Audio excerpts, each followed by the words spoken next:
I'm Hani Nur F with student ID number G1802004, and I'm going to deliver about cultural differences in the ways of Western and Eastern parents in child rearing.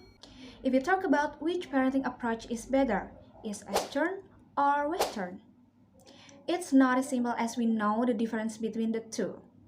The best parenting approach is how you bring up your child.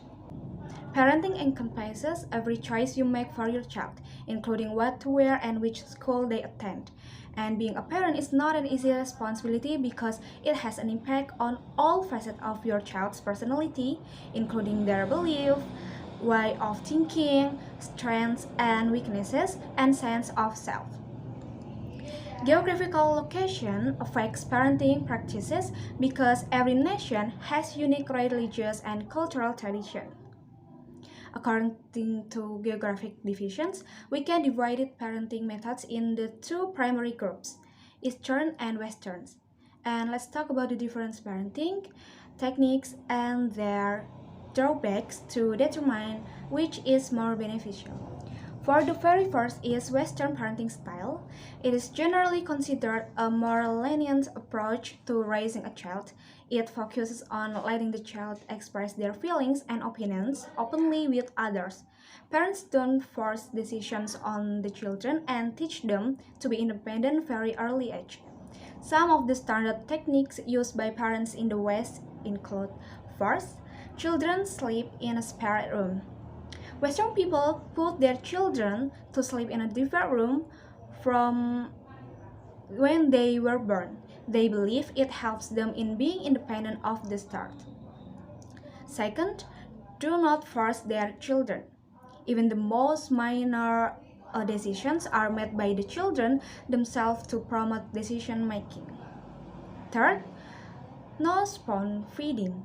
After the bottle feeding ends, children are encouraged to sit in a baby chair where they are presented with their plate and spoons. Mealtime is about letting the child explore the various food items themselves. 4. No pressure. This no pressure policy is used by many Western parents, especially in academics and selecting a career.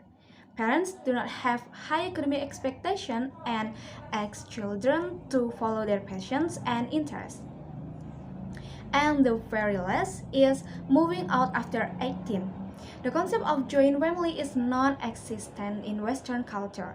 Children usually leave their parents' homes when they leave for college or after turning 18 years old. Well, this is what I want to emphasize and point out: how Western parents give freedom to their children, and this creates a more complex correlation to courtship as well. And the next is Eastern parenting style through affection and warmth.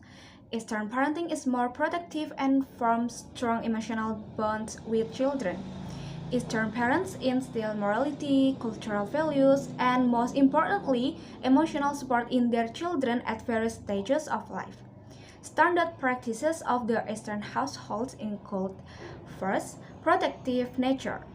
Eastern parents shield their children from problems and difficult situations and strive to provide them with an ideal environment. Second, authoritative. Eastern parents make most decisions for their children and choose what is best for them.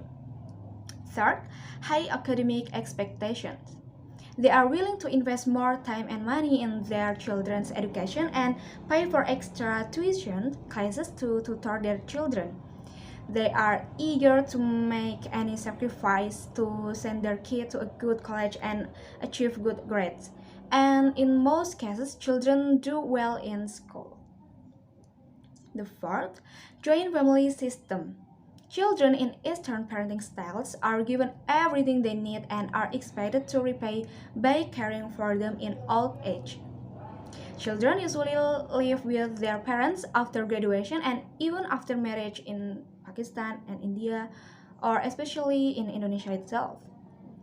Well, that's what causes Eastern children to tend to be more closely monitored by their parents, so they don't do unwanted things, which of course are in accordance with existing customs. So, besides that, it have any disadvantages of Western parenting children and also Eastern. For the Western parenting children whose parents don't push are more likely to underachieve. They usually lack and do poorly in exams because Western children are accustomed to making their own decisions.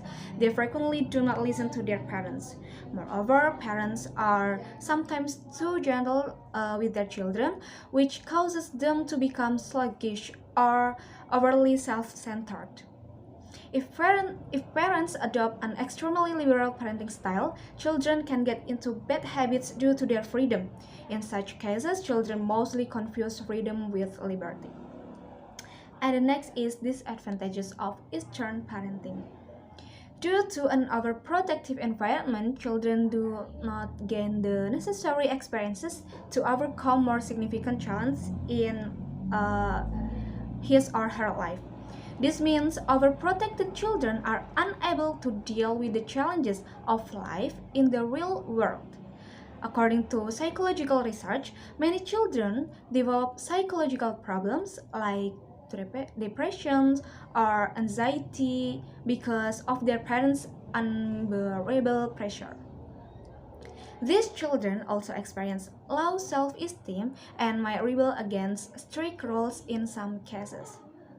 Eastern parents usually strive to make their children exact replicas of themselves. As a result, the child is unable to think independently when making important decisions. So, in conclusion, both parenting styles have their advantages and disadvantages. So, if you are preparing to be a dad or a mom, you should practice what suits your child best because no one is the same. Finding the right balance between the two is the best way to use the benefits of both while avoiding the cons of either. That's all for me. Thank you.